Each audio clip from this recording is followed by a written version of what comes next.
I'm Nadia Gurwell. I'm John Goliatino. I'm Michelle Blanchard. Welcome to 30 Minutes.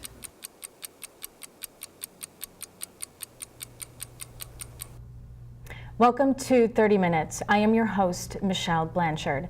Today, I am excited. We have guest Jill Alnizak, the PR director of Wells Valley Cat Rescue in New Milford, Connecticut.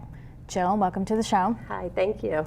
And thank you for coming. And we are going to be talking about her rescue foundation. Yes. And how you work with rescuing kittens and cats. We do. We're Wells Valley Cat Rescue. We work with homeless and stray cats and kittens. We don't take in owner surrender cats and kittens. We deal with the population that doesn't have a home. A lot of homeless cats and kittens, stray kittens that otherwise wouldn't have a place, we take them into our rescue and find them homes. Right, right. So we have Amber with us today. Yes. She was not very cooperative earlier. I think she's a little camera shy. Yes. So we just really want to use this format to promote kitten adoption, and you have an adoption event coming up tomorrow, I believe. Yes. Let's yes. talk a little bit about that. Okay, tomorrow it's at Tractor Supply in New Milford from 10 to 1. We try to do adoption events every weekend. Most of the time we're in New Milford, but we do travel around because we cover all of Connecticut for our rescue. So we have kittens from Stratford, Bridgeport, New Haven, the Northwest Hills, everywhere. We don't have one specific area that we stick to. So we do try to do our adoption events in different areas as well to get the word out about us and what we do. And but like I said, we mostly are focused on New Milford, but branching out, we've gone to Newtown, we've gone to Torrington and done an adoption event there. But every weekend we're somewhere with our kittens and our adult cats trying to find them homes. Right, and how many kittens and adult cats do you have? Right now we only have, thankfully, only have 3 kittens, what I would consider kittens. They're the, the littlest guys. We have some that are a little bit older, 7, 8 months old, and then we have a few adults. They're the moms, and their kittens have been adopted, but they are still waiting for their forever home. So and they travel with us. They go to our adoption events along with their kittens, and we try to find them their homes. And do you find it more difficult to find a home for a young adult cat versus a kitten? Absolutely. Yeah. Yeah, that's why we're really trying to focus right now on the older kittens and the adults, because come spring, when kitten season starts, our foster homes are full with kittens, and everybody loves the little kittens, forgetting that they do grow up to be cats anyway, so why not adopt an adult cat as well? They're just as fun. Right. So. And at that point, once you take the adult cat in, since they've had the kittens, you go through the process of having them spayed or neutered. Absolutely. And make sure that their shots are all up to date. Yep, everything. They get, everybody gets feline leukemia tested, feline AIDS tested. We deworm, any kind of medical that they might need, we take care of before they are put up for adoption. We do have a few that may have a chronic condition that when we adopt them out, we make the adopter aware of what their condition is, and we certainly help with any kind of medication that they might need. But more than anything, it's just finding them their forever homes. Right, right. Let's talk a little bit about the foster families. Our foster families are amazing, every single one of them. And they all have their little specialty. We have one foster home she is fantastic with orphan babies that need to be bottle fed. And she gets up around the clock. Every 2 hours she's up with her babies, feeding them, and she's amazing. We have others, because they have dogs and kids and other pets in the house. Our kittens are very well socialized, but all of our foster homes are amazing, always. And all it takes is a phone call to say, we're rescuing 4 kittens, we'll meet you at the vet hospital, and all our fosters are there to meet us with their cat carriers and ready to take them home. Oh, that's great. So when you have a family come in looking for a specific kitten, if you will, if they have a dog or they have young children, then you can really tailor their needs based on the foster family and how the kitten has been brought up, if you will.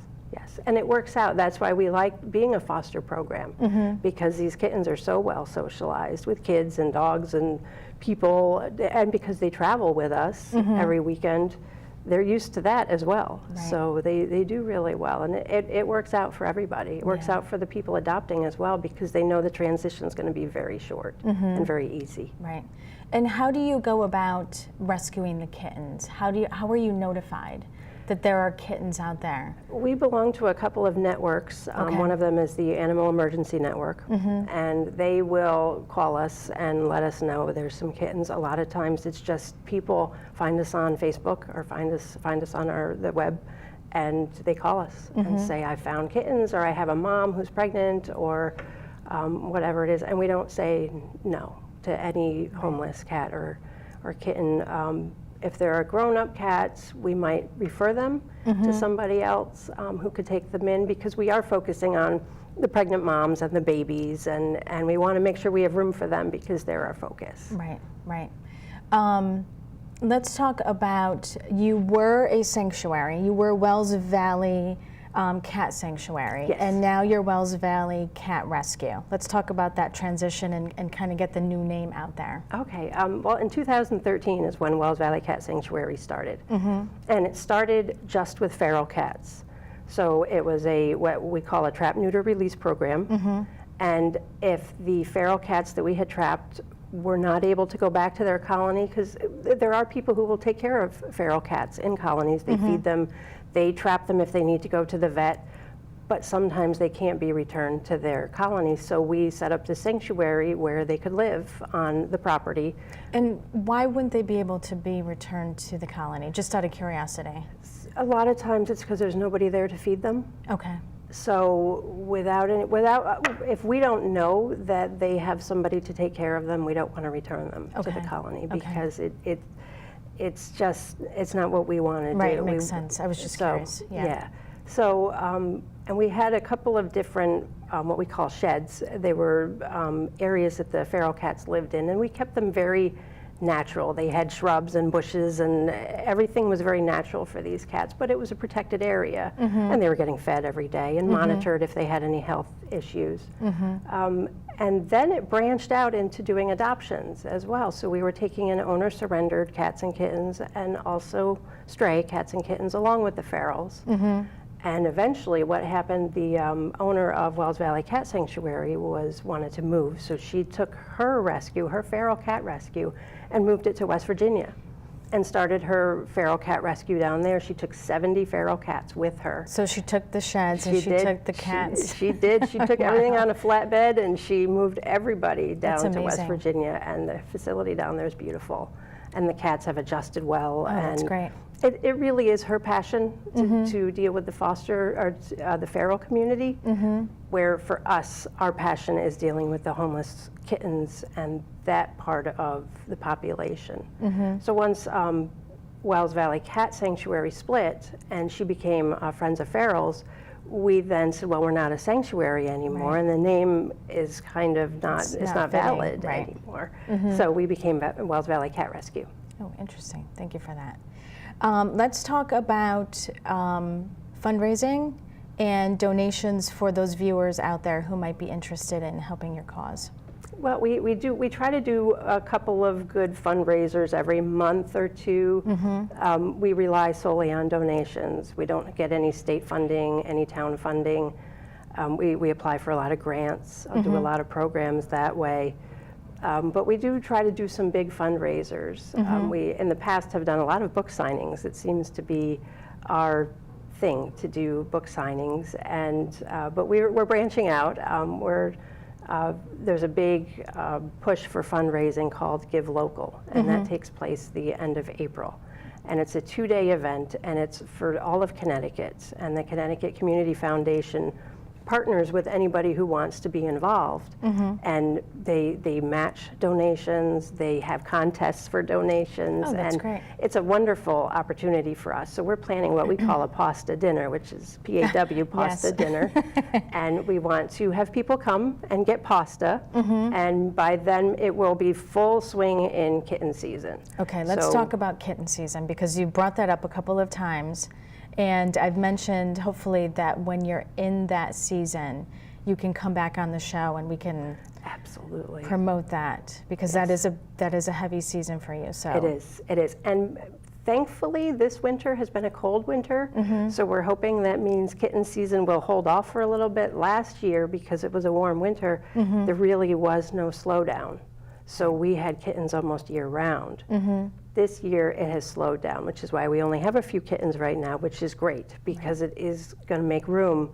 Once April hits, that's it. It's kitten season's in full swing, and we have pregnant moms and orphan babies, and it really, we can have up to 150 kittens that are adopted out through that season. Wow. So it really gets to be a lot, and that's why we push the spay-neuter.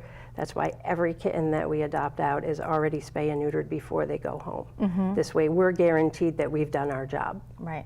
And you work with local vets, obviously, who support the program. We do. And they provide discounts on spaying and neutering and all of that? Yeah, we have a wonderful vet hospital in New Milford that we work with, but we also have a spay-neuter clinic in Stratford, and she's fantastic. And she does transport for us, so we'll have 17 cat carriers lined up in my driveway waiting for this transport van to come.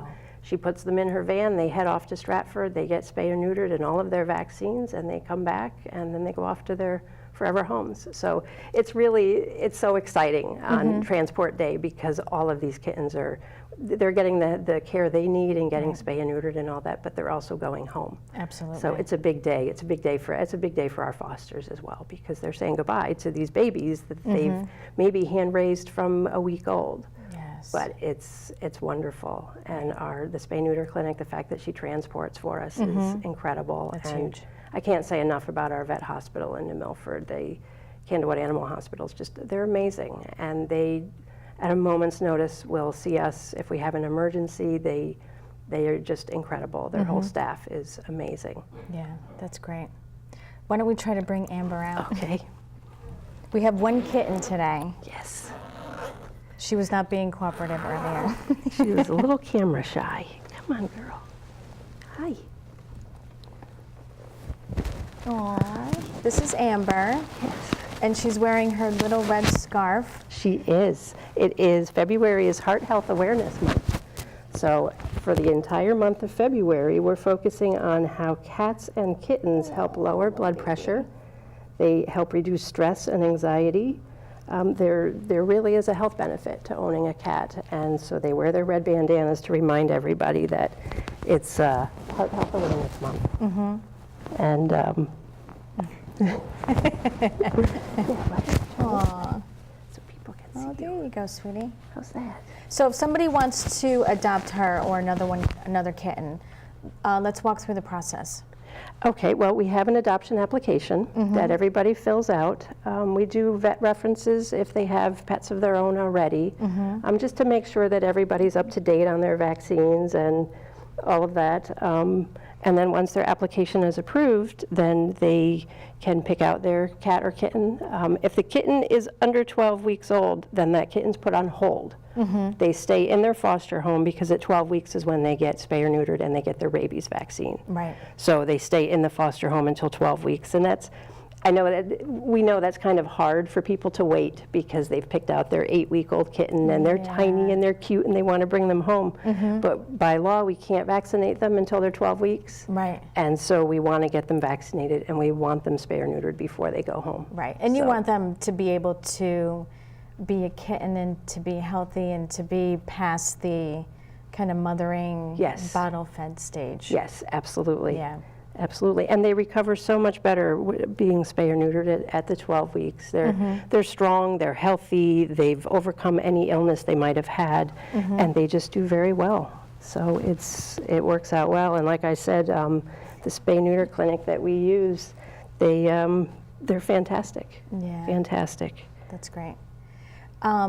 Circling back to your fundraising attempts, let's talk about the book signing. You had mentioned that to me in our initial conversation. Yes. And I thought it was very interesting. We've had 4 book signings, actually. Started out with Tom Ryan. He was the author of Following Atticus, and he and Atticus had hiked all the 4,000 footers in New Hampshire, and he wrote a book about it. And Atticus was a mini schnauzer. So, and I have a mini schnauzer. So as soon as I saw that book, I said, I got to read this book. And then I found Tom Ryan on Facebook and said, would you come and do a fundraiser and do a book signing? Absolutely. And he came, and he brought Atticus, and he told his story. And then later on, Tom Ryan adopted a very old senior miniature schnauzer named Will. And he wrote a book about Will. It's called Will's Red Coat. And unfortunately, Will passed away before the book was released for publication. But Tom Ryan came and did another book signing. He, at that point, actually Atticus had passed away as well, so he had adopted a new puppy. So he brought his puppy and did another book signing for us. And we also had David Rosenfeld. He writes the Andy Carpenter series. And that's dealing with a golden retriever who lives with a police detective. And You can put it back in if you want. okay, there you go. David Rosenfeld runs a golden retriever rescue in Maine. And when his book was being released, I asked him if he would come and do a book signing for us, because he runs a rescue as well, so he knows how hard it is to raise money. And he said, absolutely. So he came. We had a big dinner party for him at a country club, and he came and did a talk and signed his books. And most recently, we had Ethan Jenkins come. He had hiked the Appalachian Trail and wrote a book about it. So he was a young kid, you know, early 20s, I believe. And he came and did a book signing for us and told his story about hiking the Appalachian Trail. And so they were all very successful, very different, but very successful. Oh, that's and great. So we're big into the book signings. Yes. It works well, and especially if there's animals involved. Oh, absolutely. So, yes. And you did have an author come in who did the book signing but is allergic to cats? Yes, that was Ethan. Okay. Yes, he came, and when I contacted him through Facebook, I said, would you come and do a book signing? And we talked on the phone. He said, absolutely. He said, but I do have to tell you, I'm allergic to cats. Oh, okay. So he was in one room, and we had the kittens in their playpens in the other room, and it worked out great, and he was thrilled. He was thrilled, and he thought it was a great selling point that even though he's allergic to cats, he's raising money for our cat Absolutely, rescue. yes. So Yes. it worked out really well. Oh, that's It was great. a lot of fun. I mentioned to you on the phone that my husband was allergic to cats, and you know me, I'm a big cat lover. Yes. And he actually went through this process where he was getting shots weekly to desensitize himself to being allergic to cats. Yes. So that I could keep my cats. Yes. I know my husband's allergic as well. Yeah. So, and he takes allergy medicine because we have 3 cats, and one that we still have from before I even met him. So, and then when we got married, of course, it's you marry me, you marry my cat as well. So, Right. you know, and Right. he was fine with that. And then we rescued 2 from Wells Valley Cat when it was a sanctuary, and we just one of them was our own foster that we had fostered the mom and her babies, and we said we have to keep one. This is just so cool. We've had them with us since they were 24 hours old. Right. So, and the other one we rescued just because she's awesome. So, And do you find that some of the foster families do keep some of the kittens? yes, we have we call them foster fails. And it's not that they're failing at fostering, it's that they are wonderful fosters and fall in love with these cats and say, I just can't give this one up. Right. So probably every foster has at least one that they were fostering that is now their family pet. Yeah, I can imagine. Yeah. Yes. I had interrupted you earlier. We were talking about how somebody could contact you if they wanted to donate or attend one of these fundraisers. So if you want to give out your contact information nice and slow, if you're referencing an email address, that would be great. Okay, yeah, we're Wells Valley Cat Rescue, but our email our website has still remained wellsvalleycatsanctuary.org. Okay. And we're also on Facebook. We do a lot on Facebook. We have a donate button right on our Facebook page that goes right to our rescue account, and all the money that's donated goes directly to the care of the cats. There's no overhead. We don't have any employees. We don't have a shelter. So every dime that we raise goes directly to feeding and caring for the cats and kittens, which is nice. It's great for us too. So it works out well. Absolutely. Okay. If you want to reference your website again. Okay, sure. It's www.wellsvalleycat, www.wellsvalleycatsanctuary.org. Okay, good. Thank you for that. Sure. And getting back to feral cats, do you see some of them being adopted out, or? We do. Okay. We do. Mainly the kittens. The kittens are the ones that are most easily socialized. The grown-ups, it's harder. And it depends. There's different levels of being feral. There's the feral where you have to trap them and very little contact. You can't touch them. You can't go near them. The vets, I'm not even sure how they do it. I have no idea how they are able to spay and neuter these cats, but they do it, and they do it well.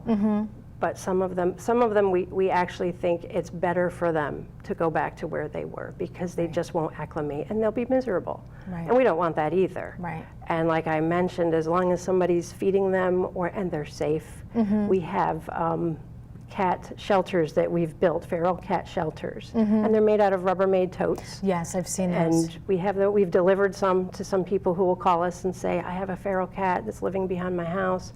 I don't know what to do. It's going to be 20 below zero. We go and we deliver a feral cat shelter for them, or we may teach somebody how to build one, how to buy, what supplies to buy. Right. And they work fantastic, and the cats love them. And it's a way for them to get out of the cold, because it's been very cold. It has been very cold. And what makes a cat feral? Just growing up with no human contact. They're basically a wild animal at that point. They only know survival skills. They don't really understand what people are, and so they're very shy, but also very afraid. And if we trap them and try to acclimate them to a home, we find that that's more damaging to them than to just let them be what they are, which is feral. And we even have some colonies that we can introduce them to if they can't go back to their own colony because there's nobody there. We can maybe introduce them. We also sometimes try to acclimate them to barns, because farms need cats to Right, get to rid of keep them mice nice. and rats and all of that. And so we can tell if it's going to acclimate to being a barn cat but never be a pet. And all the farms, they know how to deal with that. The cat stays in the barn for a month, and then once they're acclimated to where they are and they know they're going to get fed, then they open the barn doors and the cats live in the barns, and it works out well for everybody. Oh, good. And do you find a lot of interaction between the feral cats, but are they aggressive towards one another, or is it just part of the community that they've learned how to associate with one another? They can get along, especially if they've grown up in the same colony, because there's a hierarchy, just like anywhere. There's the leader, and then there's the followers. The hardest part is introducing a male into an established feral colony that already has what we call an alpha male, because they will fight. Even though they're fixed? Even though they're fixed. Okay. That's their territory. And it's a little bit harder, especially with the males. The males, yeah. And do you find more male cats harder to adopt, or female?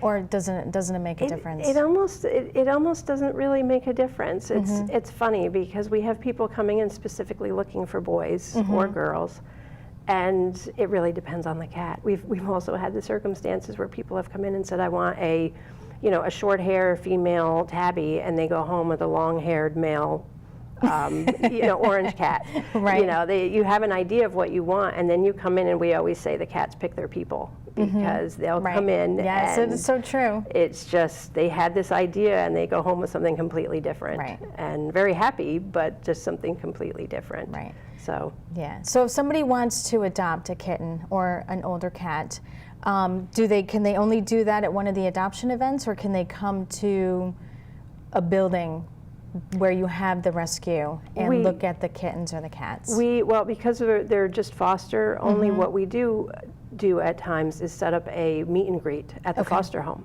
because we do have some kittens who don't travel well. They love being at home, they love people, but they get car sick, and it's a nightmare for them. Yes. It stresses them out, it stresses us out, because now they need to be bathed, which doesn't help. Right. And so we try to set up meet and greets. And so if say you were interested in adopting one of we have 2 torties that they're wonderful kittens, but they just don't travel as well. They get very stressed. And we do bring them to some events when there's enough of us to help, but we do like to do meet and greets in the foster home, and she's very welcoming to people coming to her home and seeing them in a home environment.